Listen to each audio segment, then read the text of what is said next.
2019 ఎన్నికల్లో తెలుగుదేశం పార్టీ ఘోరంగా ఓడిపోయింది. అప్పట్లో టీడీపీ ఓటమికి అనేక కారణాలున్నాయి. అందులో తిరుమల తిరుపతి దేవస్థానంలో జరిగిన ఒక పరిణామం, తిరుమలలో ఎప్పటినుంచో ఉన్న పింక్ డైమండ్ను మాయం చేశారంటూ అప్పటి ఆలయ ప్రధాన అర్చకుడు రమణ దీక్షితులు సంచలన ఆరోపణలు చేశారు.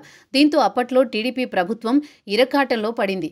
వైఎస్ఆర్ కాంగ్రెస్ పార్టీ దానిని ఒక ప్రచారాస్త్రంగా మార్చుకుంది. ప్రజల మధ్యకు బలంగా తీసుకువెళ్లింది. అప్పట్లో టీడీపీ నేతలే మాయం చేశారు అన్నట్టు ప్రచారం చేయడంలో విజయవంతమైంది. దాని ప్రభావం ఎన్నికల ఫలితాల్లోనూ స్పష్టంగా కనిపించింది. అయితే ఇప్పుడు అదే పింక్ డైమండ్ పై ఫుల్ క్లారిటీ వచ్చింది. దాని విషయమై తాజాగా వాస్తవం బయటపడింది. తిరుమల పింక్ డైమండ్ పై రకరకాల చర్చలు ప్రారంభం కావడం ఆర్కియాలజికల్ సర్వే ఆఫ్ ఇండియా స్పందించింది. ఈ డైమండ్ పై అధ్యయనం చేసింది. అయితే ఇది పింక్ డైమండ్ కాదని కేవలం కెంపు మాత్రమేనని తేల్చి చెప్పింది. దీంతో ఇది సంచలన మాసంగా మారింది. తిరుమల శ్రీవారికి మైసూరు మహారాజు బహూకరించింది ఈ డైమండ్. అటువంటి అత్యంత విలువైన డైమండ్ ను మాయం చేశారంటూ 2018లో ప్రధాన అర్చకుడు రమణ దీక్షితులు సంచలన ఆరోపణలు చేశారు. అందుకే కేంద్ర ప్రభుత్వ పరిధిలోని ఆర్కియాలజికల్ సర్వే ఆఫ్ ఇండియా రంగంలోకి దిగింది.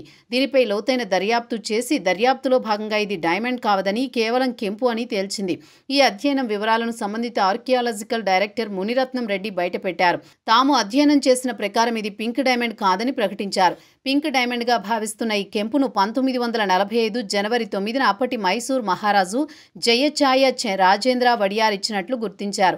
ఆయన తన బాల్యంలో ధరించిన హారాన్ని స్వామివారికి సమర్పించారు. అయితే మైసూర్ ప్యాలెస్ రికార్డుల ప్రకారం అందులో కెంపులు, మరికొన్ని రకాల రత్నాలు మాత్రమే ఉన్నాయని, పింక్ డైమండ్ ప్రస్తావన అందులో లేదని, కెంపులతో పాటు మరికొన్ని రత్నాల ప్రస్తావన మాత్రమే ఉందని, పింక్ డైమండ్ ప్రస్తావన అందులో లేదని మునిరత్నం రెడ్డి స్పష్టం చేయడం విశేషం.